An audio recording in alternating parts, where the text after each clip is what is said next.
দর্শক এই মুহূর্তে আমরা আছি হচ্ছে সুনামগঞ্জের মধ্যনগর উপজেলার বংশীকুণ্ডা উত্তর ইউনিয়নের যে রূপনগর গ্রামের সামনের যে কান্দাবাড়ি আছে, কান্দাবাড়ির যে এখানে টাঙ্গর হাওরের যে একদম প্রান্তে সেখানে আমরা আছি। এখানে গত রবিবার দিবাগত রাতে উমর ফারুক যে নিহত হয়েছেন তার মা আসলে কি বলছে এই বিষয়ে আমরা তার মায়ের কাছ থেকে শুনবো। আপনার ছেলে আসলে কিভাবে মারা গেল আপনি মনে করছেন? আমার ছেলে আইসে গরু নিত, বাদে 3টে গরু বসে, বাদে আরো বাদে আরেকবার আর 2টা গরু লয়ে আইসে, বাদে বজিয়া সাথে এরা ডাহাইত কইয়া না তো বিটিয়ার কইয়া মাছেরা তো এরা ইডাইছে, বিটিও কইয়া ডাহাইত কইয়া কারা ইডাইছে বিটিয়ারে ইডাইছে, পরে বাদে বিটিয়ারে গুলি মারছে। হ্যাঁ, পরে তো গুলি দিয়া হালাই দিছে, জায়গাতে। কিভাবে মারা গেছে আপনি মনে করছেন? উনি মারা গেছে, আমরা গরিব মানুষ, নাও দিয়ে ভাড়া কইরা খাই, গরুর ভাড়া আইছে, ভাড়া চালাইছি।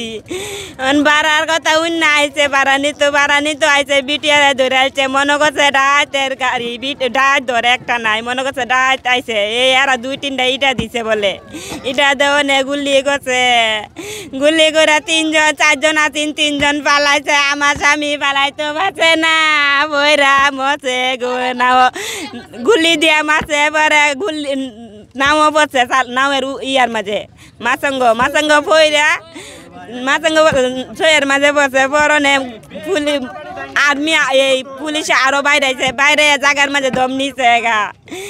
বসুন্ধরা টিস্যু, অশুদ্ধতার বিরুদ্ধে এক বিন্দুও ছাড় নয়।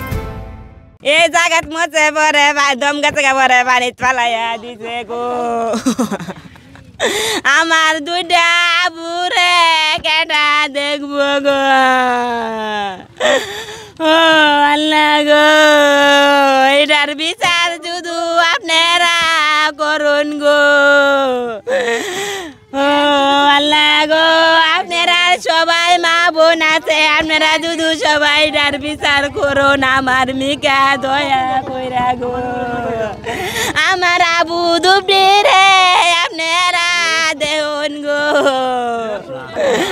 তার স্ত্রীর সাথে আমরা কথা বলছিলাম, তো এখানে আমরা দেখতে পাচ্ছি যে অনেকেই আছে যে গত রবিবার দিবাগত রাতে ঠিক এই রূপনগর যে গ্রাম আছে ওই গ্রামের পাশেই কিন্তু বিজিবির গুলিতে সে মূলত আহত হয়ে যাওয়ার পরেই কিন্তু সে পানিতে পড়ে যায় এবং পানিতে পড়েই কিন্তু সে নিখোঁজ হয়। তো নিখোঁজ হওয়ার পর তার পরিবার কিন্তু বিভিন্নভাবে খোঁজাখুঁজি করেও তার কোনো সন্ধান পায়নি।